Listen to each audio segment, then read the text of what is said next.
أرست زينة برغادير جنرال غوعش دحري ماسرتي 16 معلتات لوم بواحد كم استفتحه تغليزو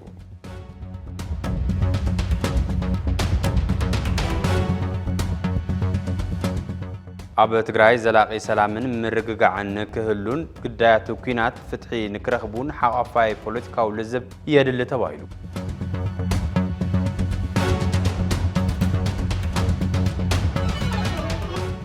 ሰላም ይኹን ግዛታዊ ሓድነት ህዝቢ ትግራይ ክረጋገጽ ዝኽእል ፈለማ ኣብ ውሽጢ ሊቃን ትግራይ ምርድዳ እንትህሉ ምዃኑ ተገሊጹ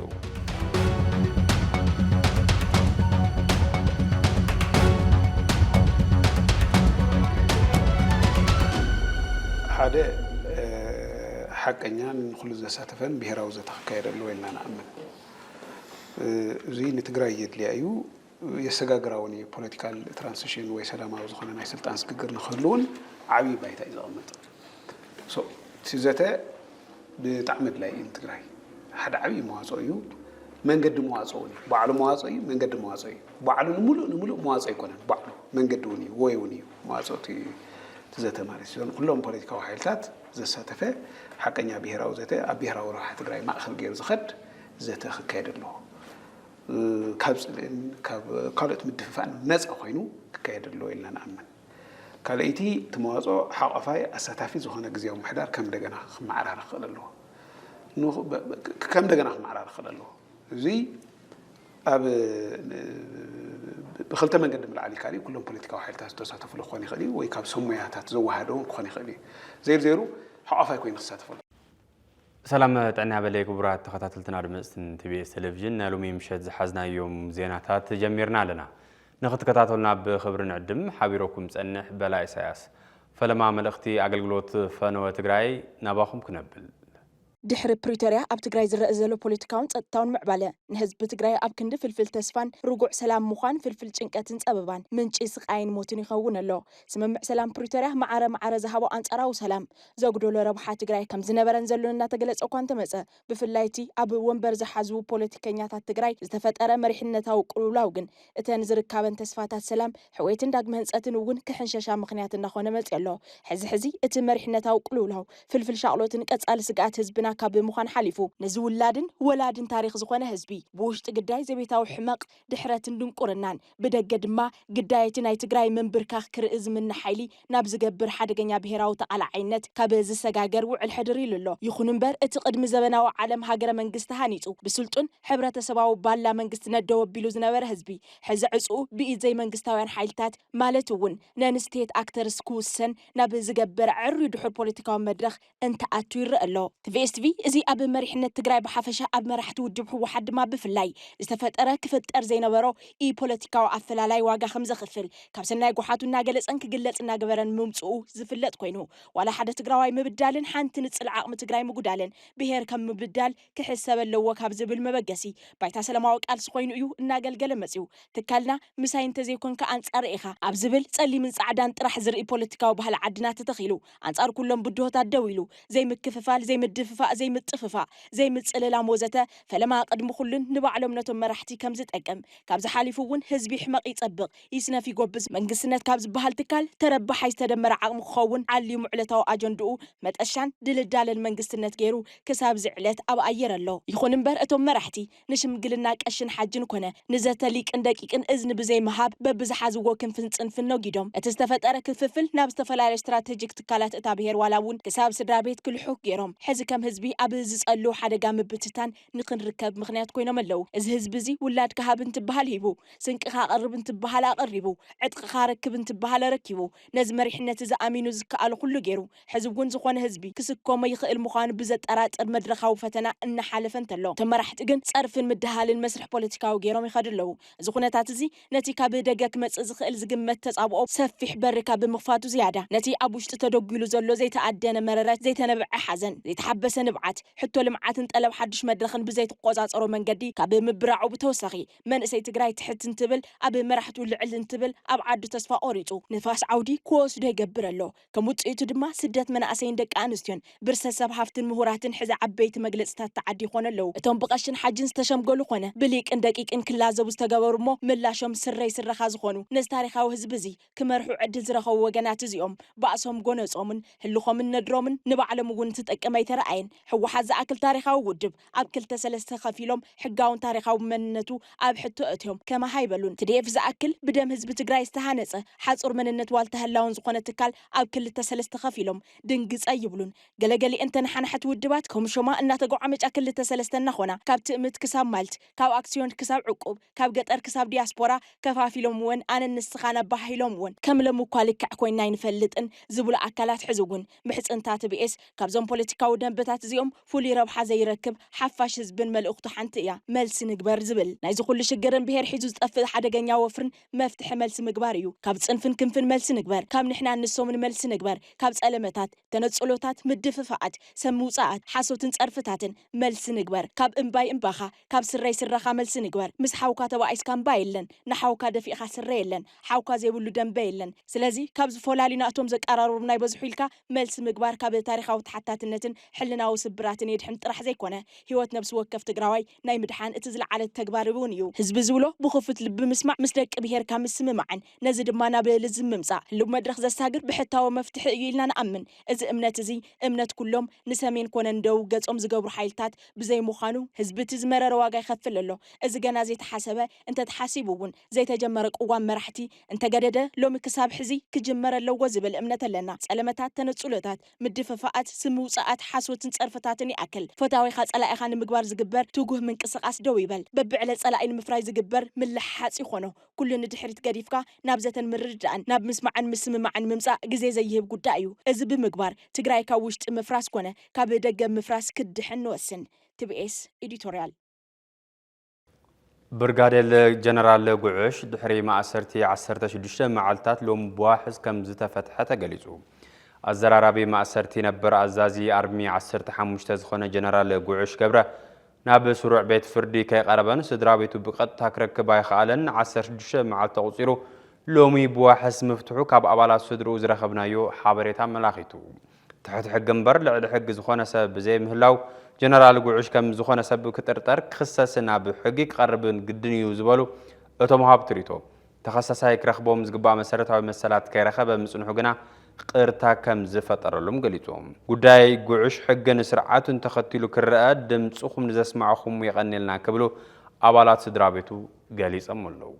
ኣብ ትግራይ ዘላቂ ሰላምን ምርግጋዕን ክህሉ ግዳያት ኩናት ፍትሒ ንክረኽቡን ሓቋፋይ ፖለቲካዊ ልዝብ የድሊ ተባሂሉ ሕዚ ይኹን ጽባሕ ጸገም ህዝቢ ትግራይ ዝፍታሕ ኣብ ዙርያ ጠረጴዛ ብዘተን ምርዳእን ከም ዝኾነ ዝገለጸ ውድብ ወለዶ ሙሉእ ትሕዝቱ ድማ ከም ዝስዕብ ክቐርብ እዩ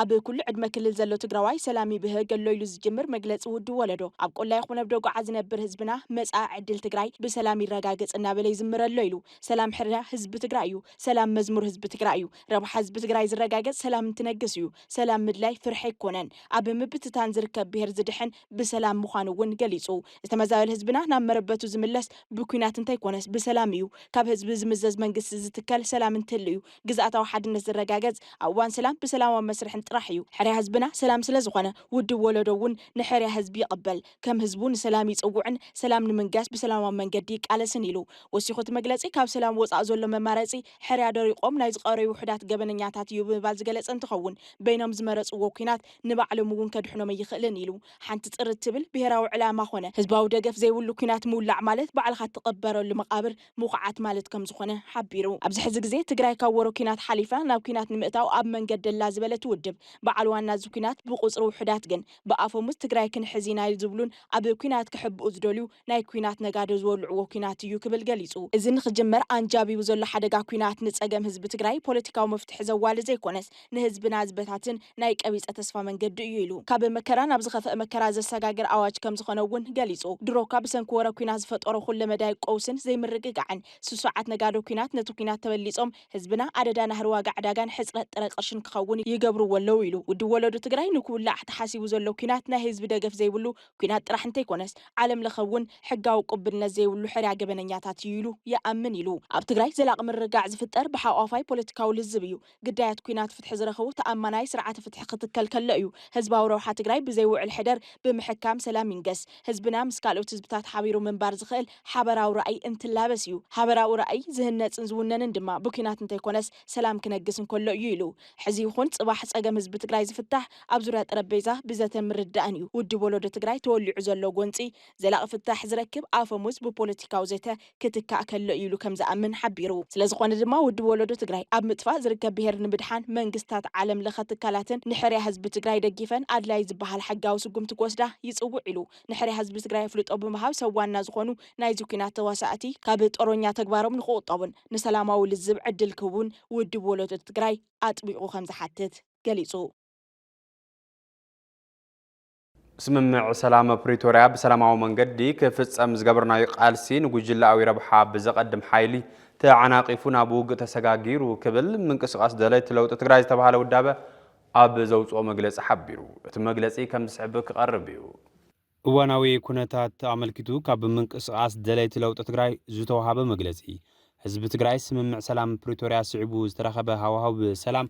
ብምዕቃብ ሰላሙ ከዕሙቕን እቲ ስምምዕ ብሰላማውን ሕጋውን መንገዲ ብሙሉእነት ክትግብርን እናተቃለስና መጺና ኢና ይብል ኣብዚ ሰላምን ስምምዕ ፕሪቶሪያ ብሙሉእነት ክፍጸምን ዳይ ሓድነት ህዝቢ ትግራይ ምዃኑ ተረዲና እዚ ክመጽእ ድማ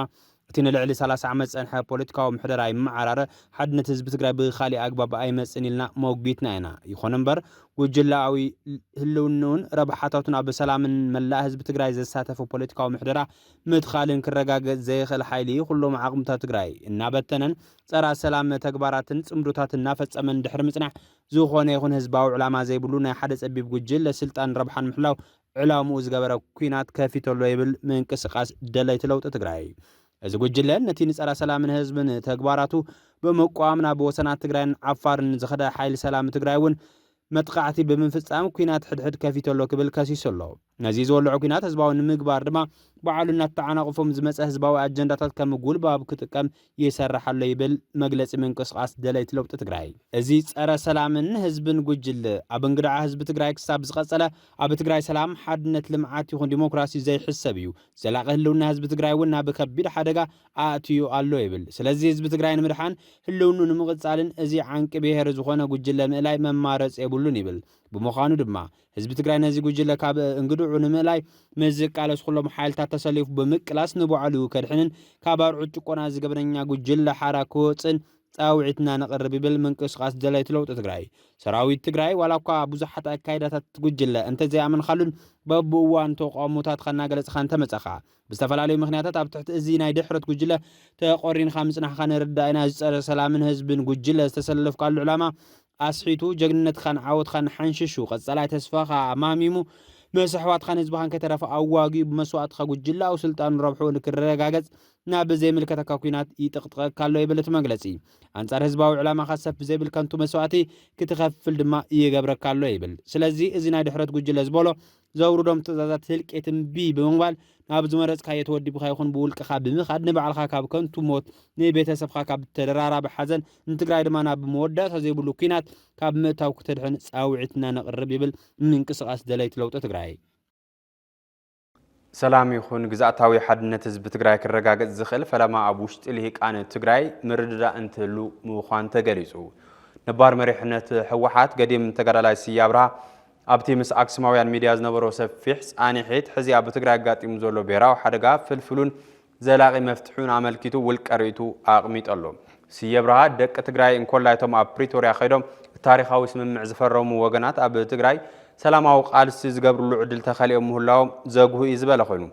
ጸገም ትግራይ ዝፍታሕ ምስ ዝምልከቶ መንግስታዊ ኣካል ብምቅርራብ ምዃኑ ኣብሪሁ ውስን ትሕዝቶ ቃልስየ ከም ዝስዕብ ተዋዲድ ኣሎ 1993 ዓመተ ምህረት ኣብ መንጎ መሪሕነት ውድብ ሕወሓት ብዝተፈጠረ ጎነፅ ካብ ሕወሓት ዝተኣለየ ኸይዱ እውን ንኸባቢ 6 ዓመት ተኣሲሩ ነፃ ዝተባሃለ ስየ በርሃ ሓደ ካብቶም ኣብ ታሪኽ እቲ ብሕወሓት እናተመርሐ ቃልሲ ህዝቢ ትግራይ ስሞም ጎሊሆም ዝለዓሉ ነባራት ተጋደልቲ እዩ። ሕማቕ ይኹን ጽቡቕ ዛንታ እታ ቅድሚ 93 ዝነበረት ውድብ ምስቶም ሕዚ ኣብ ስልጣን ዘለዉ መራሕቲ ብማዕረ ናይ ምክፋል ታሪኻዊ ግዴታ ዘለዎ ስየ ድሕሪ 93 ዓመተ ምህረት ኣብ ዘሎ ፖለቲካዊ መዋዕል እቲ ውድብ ዘለዎን ዝነበሮም ጸገማት ብትረት ብምንቃፍ ዝፍለጥ ነባር መራሒ እዩ። ኣብ ዘበን ስልጣን ጌታቸው ረዳ ምስ ሓደ ሚድያ ኣብ ዝነበሮ ጻኒሒት ጌታቸው ረዳ ኣብ ዘይመልከቶ ናይ ቤት ጽሕፈት ሕወሓት ኣኼባ ክውዕል የብሉን ዝተወሃቦ መሰረታዊ ሕቶታት ህዝቢ ናይ ምፍጻም ተልእኾታት ስኑ ነኺሱ ክፍጽም ኣለዎ ናይ ካድራ ኣኼባ ተመዛበልቲ ምስ መለስና ግዝኣታዊ ሓድነትና ምስ ኣውሐስና ክነርክበሉ ኢና ክብል ኣለዎ ኢሉ ዝመኸረ እኳ እንተኾነ ፍርቂ ዘበን ስልጣኑ መንጃኽ ኣኼባ ቤት ጽሕፈት ሕወሓት በሊዕዎ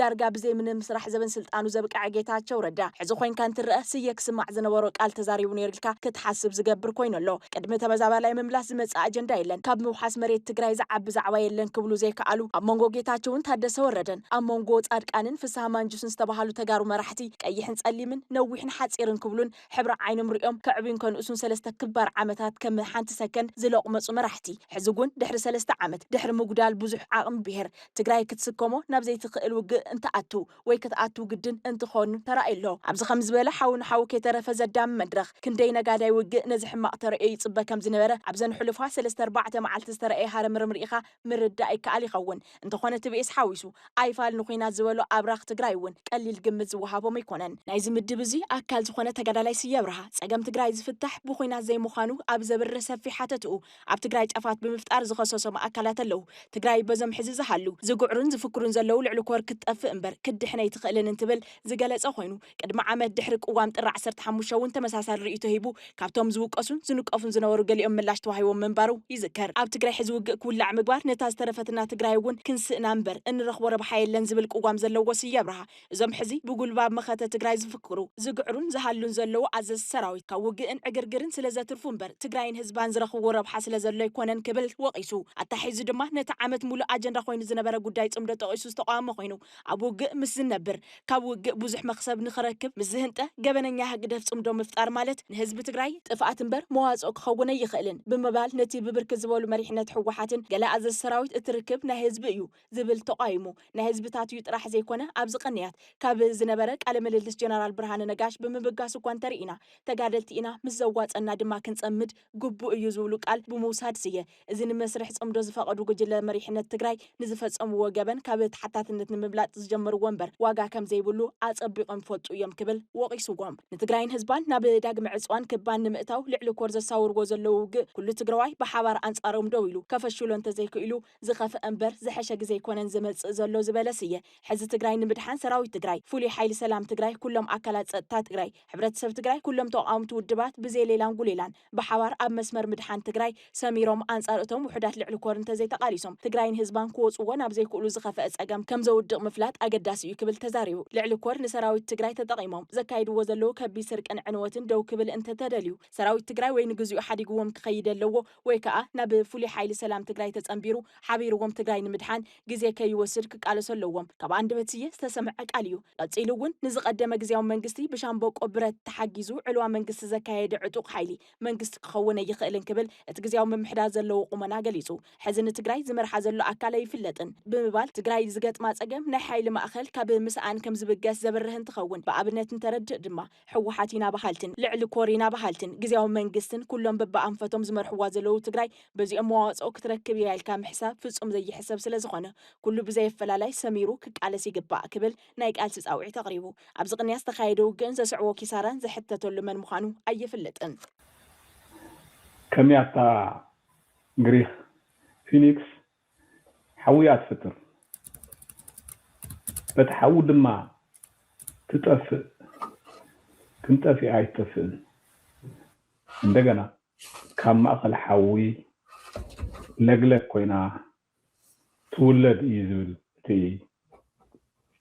ናይ ታሪክ ያታ ንዓይ ትግራይ ፊኒክስ እያ ሞይታ እውን ኣብ ሽግርን መከራን ትለዓል ሓመድ ልሒሳ كم تحمد حساب تسرتو كزون ولدا تجري تحابيرنا كم فينيكس هو زري أخت العل كنجبرا نخلينا إلى يأمن آمين نحور يبو بمخنيات اتي اب مونغو دك حنت ماصن زخونو سوداناويان سلسته عامታት ተኻይደው ኩናት ሕድ ተቋሪጽ ጸንሐ ስራሕ ምዕርፎ ነፈርቲ ካርቱም ስሩሑ ከም ዝጀመረ ተገሊጹ ድሕሪት ኣብ ሱዳን ዝተኻደ ስርዓታዊ ለውጢ ኣብ ኢድ ጀነራላት ታገር ዘኣቶ ብሔራዊ ስልጣን ምኽንያት ውጥጥን ህይወት ኣሽሓት ዝበልዕ ዘሎ ኩናት ሕድን ኮይኑ ምጽንሑ ይዝከር ብሕምትን አል ብርሃንን ዝምርሑ ተዋጋእቲ ሓይልታት ሱዳን ይደጋውን ሓይልታት እናተሓዋሶ ጸገም ህዝቢ ሱዳን እንትጋደድ ተራእዩ زلومي كاب مبرقاوي جزء تاجر كاب كتما بورت سودان استبقسه ناي مجمرتا سيفيلاوي ناب كارتوم زغبرو بررا ملكت مدفع ميزان عوت نمنجست الناس سودان زوكل بجنرال البرهان زمر حيل مخانو ينقرلو اب سودان نات خايده صنحن حزون هيوت سوداناوያን بيد سوداناوያን ناطف از خيد زلون كوينات حد زي تمرحه ناي لوط منقس اسك فطرو زخل حدغا زملاخت يزبلو بحدغص اب ايد وتادراو حيل زات سلطان موداتو ننبعل خم بللع يزبلو بخالي وغن تعزبتاتهم يقمطالو اب موداتا TBS TV سرعفنو كاب جمرو الوان فليمو ببور حفلينا تخرت انفتنا نصره زينان مدواتن قريصو اب مفناو مصنحو يذكر ازي حزنا زلنا ورحي ورحت الري اب تግራይ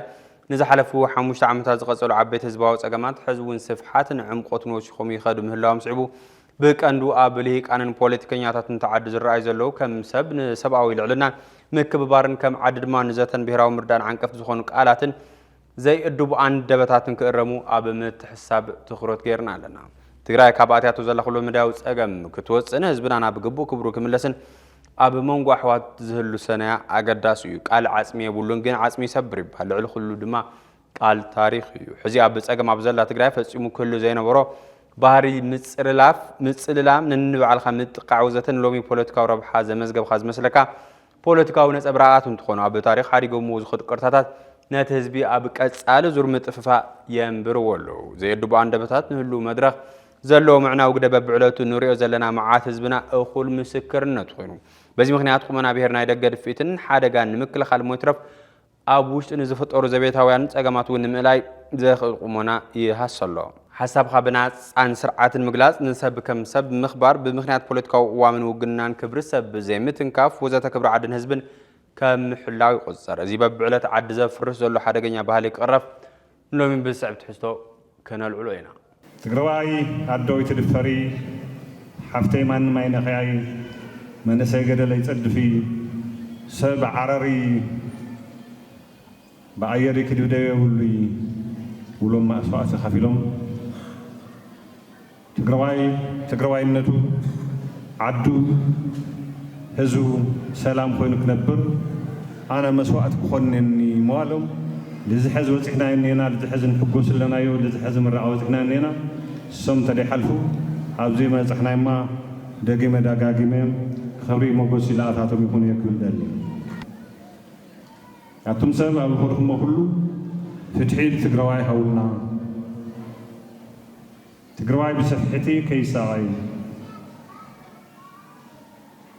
تقرواي عندنا هم دي تكزارب قلنا وعد سلا الغنى تخال عد سلا ليولو ديمقراسي هولنا تقرواي وليدو زميدو تعين أبراك نبر تعي أيارك تنفس لمعة سلا داليو لمعة لا كيتوسعو زن سلس حدراتات يومنا كبرانن زيناتاتنا كتكتاتلو صنح خمي مسل نيرو مسترو في مدلوات بيس حبيركم ناصلحو سلام